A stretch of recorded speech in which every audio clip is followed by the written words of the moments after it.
Hello, welcome back to my channel. Uh, as I promised, this is the Yu-Gi-Oh review. Instead of doing it episode by episode like I typically do, due to it being so connected, I will be doing it season by season.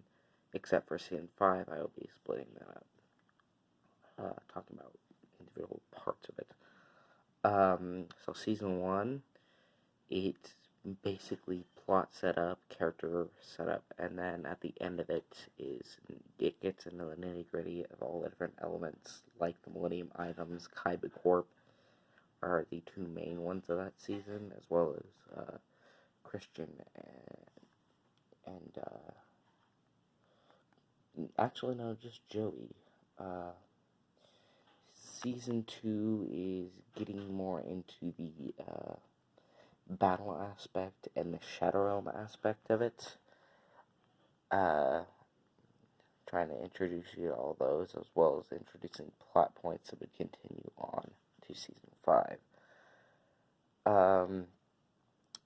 Season 3 introduces a lot more of young Kaiba's backstory and a lot more of Tristan's backstory. Honestly, probably my favorite season because it also has a in the video game realm theme. The first two are just like Battle City. The third season is on Kaiba's boat, where it's like essentially like a video game realm. Uh, Except for the last part where it's a lot of Shadow Realm stuff. Then, oh wait, no, that was.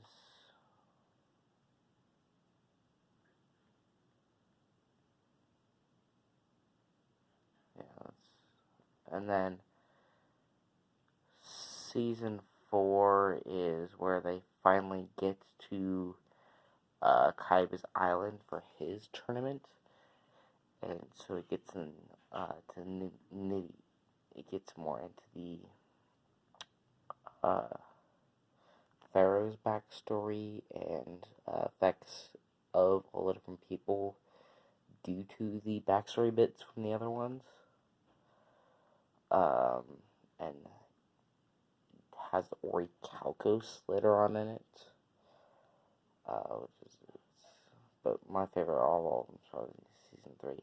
Season 5 ties everything we've seen up together after they. So first, let me back up a little bit. The first part of season 5 is the Capsule Monsters bit, which is a take on one of the board games and a video game they had out at the time, just to take a break from everything, kind of like how a lot of the Battle City stuff is built as. Then they have the ancient Egyptian stuff to actually go in the Pharaoh's past. Then they have the Shadow Realm board game at the very tip end of it, and the final bit is returning the Pharaoh to his home.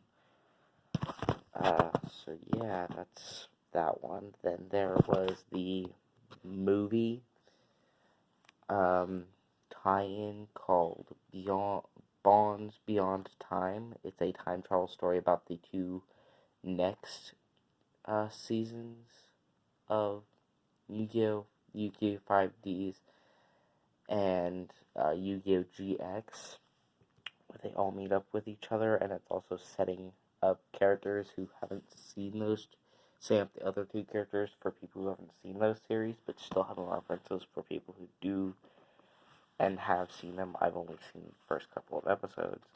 I found that one at Dollar Tree for it came with the movie and then a disc that had 2 episodes from Yu-Gi-Oh, Yu-Gi-Oh GX, Yu-Gi-Oh 5Ds, and Zexal.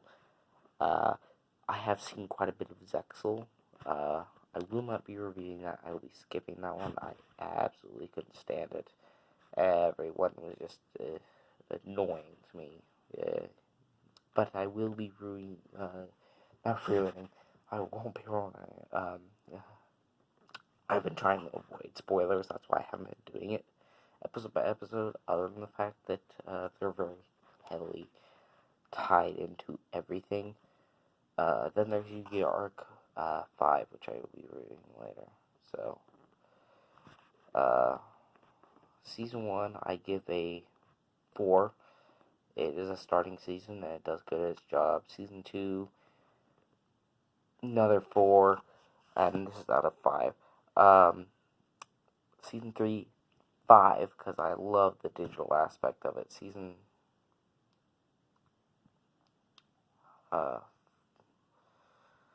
4, I would give 3. It's getting into a lot of the nitty gritty, and somebody who hasn't seen a lot of the series could not just hop into seasons 4 and 5. But 5 has a lot of referential material and it's strictly for people who've seen the rest of the season. So I give that one another 5. Overall, really good series. The series starts to dip in the other ones, but they're still good, except for Zexel. I just can't stand the voices of the characters, as well as it brings back a lot of the stuff, like Millennium stuff, I think. I don't know. Hard to tell. It's strange. I also like in the beginning GX episode, it shows what is most likely Yugi giving him Karibo. Spoiler, but it's only for the first 5 minutes of the first episode, so, yeah. And the movie I give another 5. It's worthwhile for people who are jumping on from any series and wanting to figure out a little bit about both of the other two, or just have seen all 3 series that are involved in it. It's good. Anyways, that was my review of the Yu-Gi-Oh! Specifically, these are the 4 kids animation, by the way, so probably not the best versions.